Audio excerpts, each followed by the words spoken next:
कैसे हो high school वालों। आपको पता है कि हम लोग एक जिस क्रम में काम कर रहे हैं 1.1 हम लोगों ने फिनिश कर लिया है। अब हम क्या कर रहे हैं कि प्रश्नावली 1.2 पर काम कर रहे हैं, ठीक है ना। प्रश्नावली 1.2 को हम लोग करेंगे और इस प्रश्नावली से आप ये मानिए कि 100% का मतलब 100% होता ना।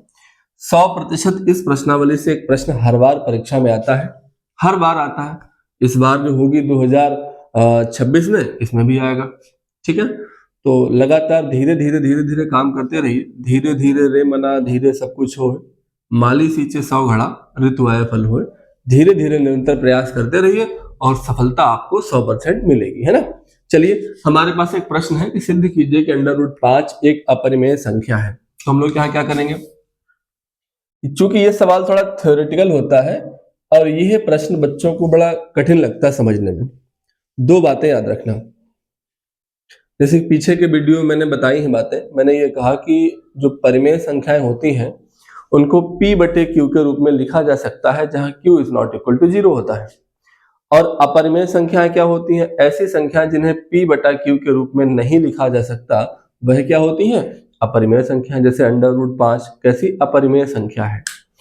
और हमें क्या करना है, इस बात को सिद्ध करना है, बताना है, ठीक। तो हम लोग क्या कर लेंगे, हम लोग मान लेंगे, माना, क्या मान लेंगे, माना √5 एक परिमेय संख्या है।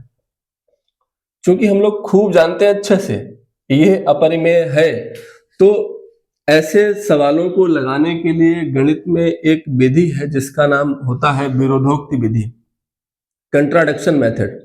तो विरोधोक्ति विधि में क्या होता है कि जो दिया गया होता है उसके विपरीत हम लोग मान के काम करते हैं।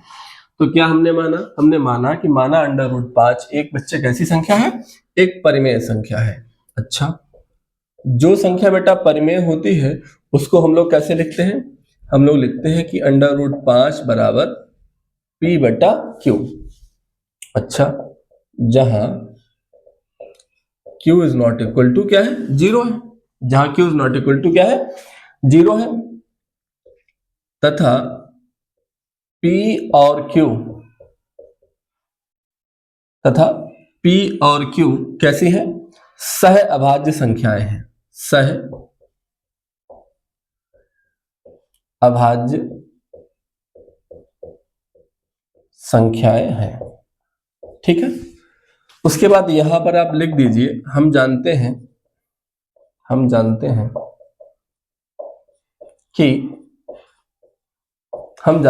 कि सह अभाज्य संख्याओं का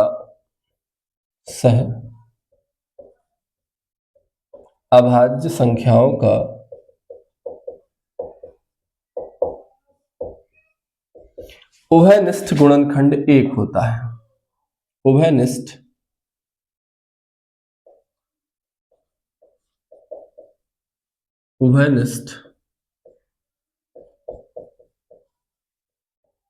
गुणनखंड 1 होता है, ठीक है ना। हम क्या जानते हैं कि सह अभाज्य संख्याओं का उभयनिष्ठ गुणनखंड 1 होता है।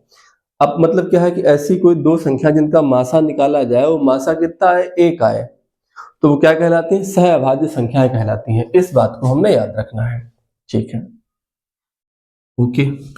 इसी पर हम लोग काम करने वाले हैं। जैसे मेरे पास ये लिखा कि √5 बराबर P/Q, इसकी जब हम तिरछी गुणा कराएंगे इसके नीचे 1 मानकर, तो मुझे क्या मिलेगा, मुझे मिलेगा P बराबर √5Q, ये मिला। अब हम लोग क्या करेंगे, हम लोग लिखेंगे दोनों ओर वर्ग करने पर, क्या करने पर, दोनों ओर वर्ग करने पर। जब दोनों ओर वर्ग करेंगे तो क्या लिखेंगे, P² बराबर √5 का वर्ग कितना होगा, 5Q²। इसका मतलब यह है कि जो चीज गुणा में होती है वो अगर इधर लाएंगे तो कहां आ जाएगी, भाग में आ जाएगी। इसका मतलब ये हुआ है कि P², ये वाला P² 5 से विभाज्य है। या हम ऐसे लिख सकते हैं, अगर इसको लिखना चाहें, इसको हम एक स्टेप और बढ़ा के लिख सकते हैं, P²/5 बराबर Q²। इसका मतलब क्या है, ये P² 5 से कट रहा है, P² क्या हो रहा है, 5 से विभाजित है। तो इसको हम लोग कैसे लिखेंगे, इसको हम लोग लिखेंगे, अतः पी स्क्वायर 5 से विभाज्य है, तो P भी 5 से विभाज्य होगा।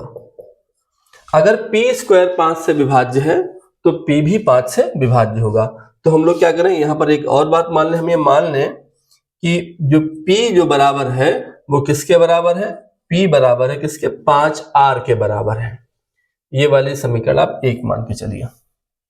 यहां पर फिर क्या काम कराइए, अगर P स्क्वायर 5 से विभाज्य तो P भी 5 से विभाज्य होगा, तो हम ये मान लें कि P किसके बराबर है, 5R के बराबर है। यहां लिखेंगे दोनों ओर वर्ग करने पर, दोनों ओर क्या करने पर बेटा, वर्ग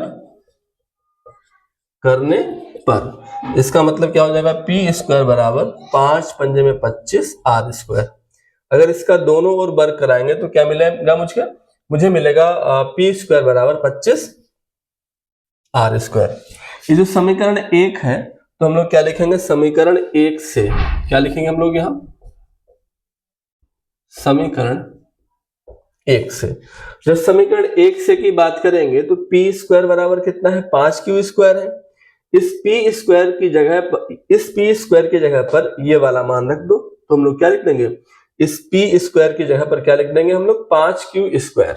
हम लोग क्या लिख देंगे, 5Q स्क्वायर बराबर क्या रहेगा मेरे पास, 25R स्क्वायर, 25R स्क्वायर।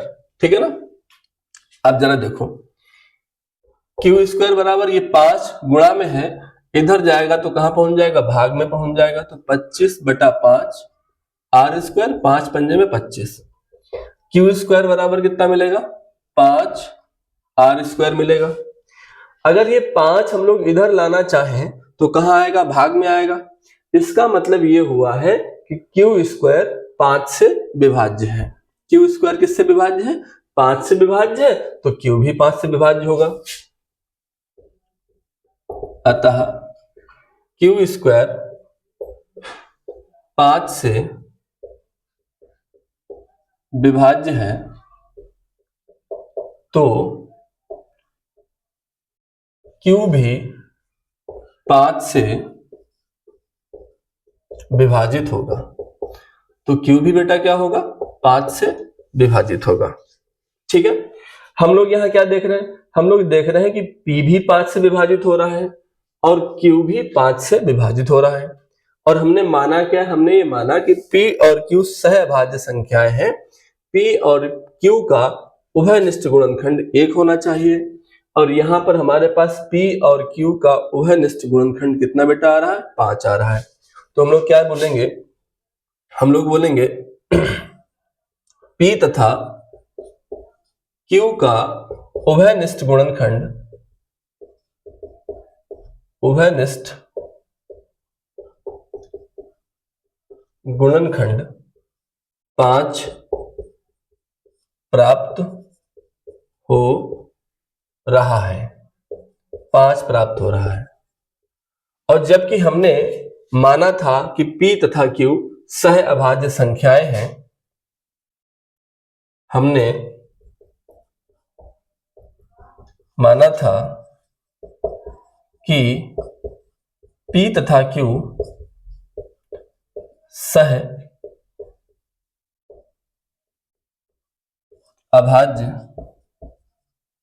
सहअभाज्य संख्याएं हैं, जिसका उभयनिष्ठ गुणनखंड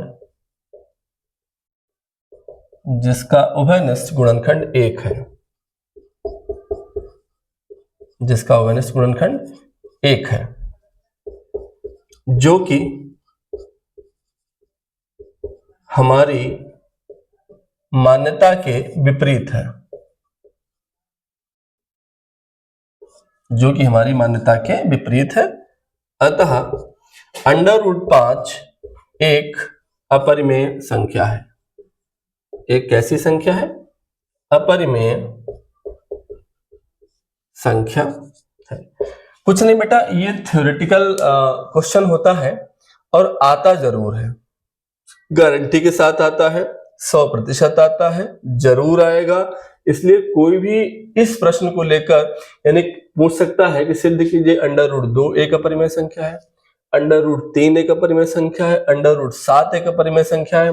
तो मेथड और तरीका हमारा यही रहेगा, प्रश्न वो चाहे जो पूछ दे, यदि हमें तरीका आता है तो प्रश्न को लगाने में हम लोगों को कोई तकलीफ नहीं होने वाली है। इस क्वेश्चन का आप लोग स्क्रीनशॉट ले सकते हैं, ठीक है ना, और व्यवस्थित तरीके से नोट्स बनाइए, इनको लिखिए। इसके बाद हम लोग अगला क्वेश्चन करेंगे। देखिए अगला प्रश्न हमारे सामने क्या है, सिद्ध कीजिए कि 3 + 2√5 एक अपरिमेय संख्या है।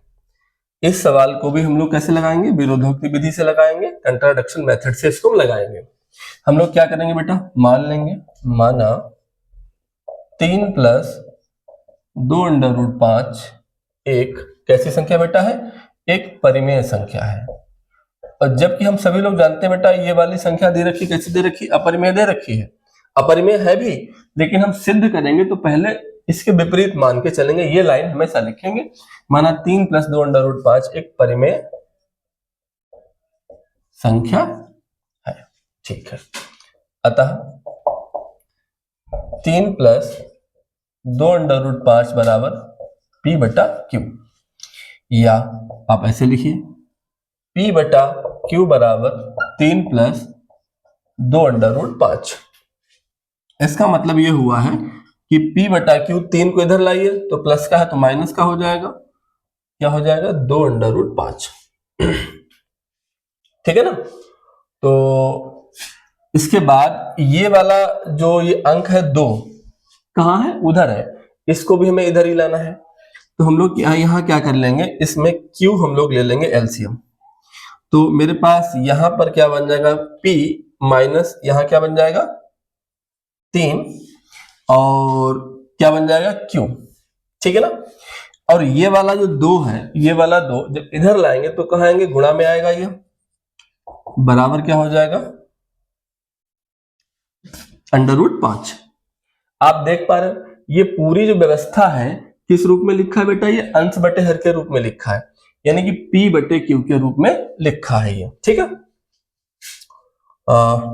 ये P/Q के रूप में लिखा है। इस प्रकार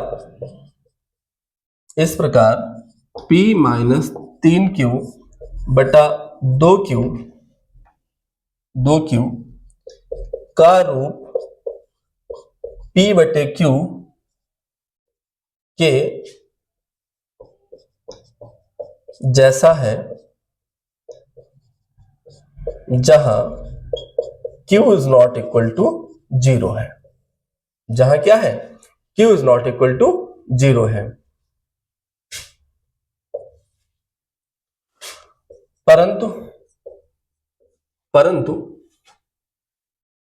P - 3Q बटा 2Q बराबर √5 है, और हम जानते हैं कि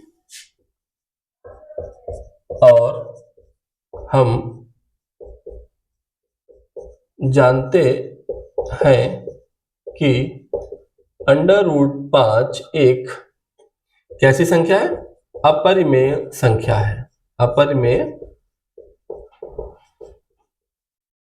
संख्या है।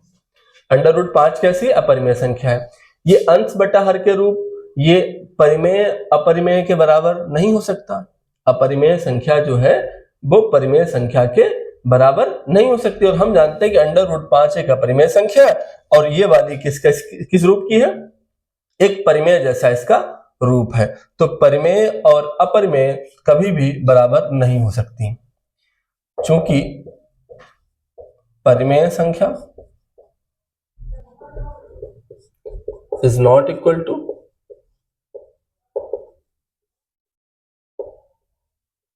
अपरिमेय संख्या।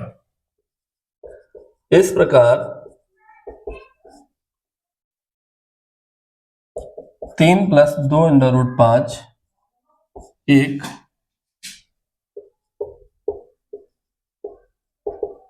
अपरिमेय संख्या है।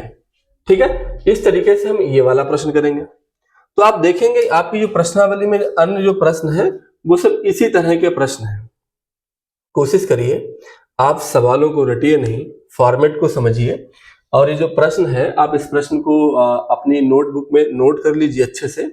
आप चाहे तो इसका स्क्रीनशॉट ले सकते हैं, और क्या करना है, अन्य प्रश्नों को भी आपको लगाना है। आपके लिए होमवर्क चीजें हैं, जो प्रश्न बचे हुए हैं 2-4 प्रश्न, उन प्रश्नों को आप लोग अपनी नोटबुक पे करेंगे। छुट्टियों का टाइम है, और जहां पर आप लोग भूलेंगे वहां पर क्या काम करेंगे, वहां पर जो है आप हमसे पूछ सकते हैं। और होगा जब दोबारा रिवीजन उसमें आएंगे या कभी और देखेंगे तो जो प्रश्न बचे हैं उनको और प्रश्नों को भी हम लोग आपको बताएंगे। ठीक है, इसलिए हेडेक और टेंशन नहीं लेना। और ज्यादा होगा तो अगर आप कमेंट कर दीजिए, आपके पास कमेंट का ऑप्शन रहता है। और एक यार और बात है, लाइक करने में कोई दिक्कत तो है नहीं, आप लाइक कर दिया करो, है ना। तो उससे मोटिवेशन मिलता है, ये लगता है कि नहीं भाई ठीक है, इनके लिए और थोड़ा प्रयास किया जाए। आपके लिए हम प्रयास करते हैं, प्रयासरत रहते हैं, तो इतना तो बनता ही है ना। तो हम लोग, अगर आपको लगता है कि और क्वेश्चन बताया जाए तो आप उसके लिए कमेंट कर दीजिए, हम आपको आगे के प्रश्न भी आपको बता देंगे। अन्यथा हम लोग कल क्या करेंगे, कल हम लोग बहुपद को पढ़ेंगे। अगर आप अपने आप इन प्रश्नों को कर सकते हैं तो करिएगा। ठीक है, ओके, जय हिंद, बाय।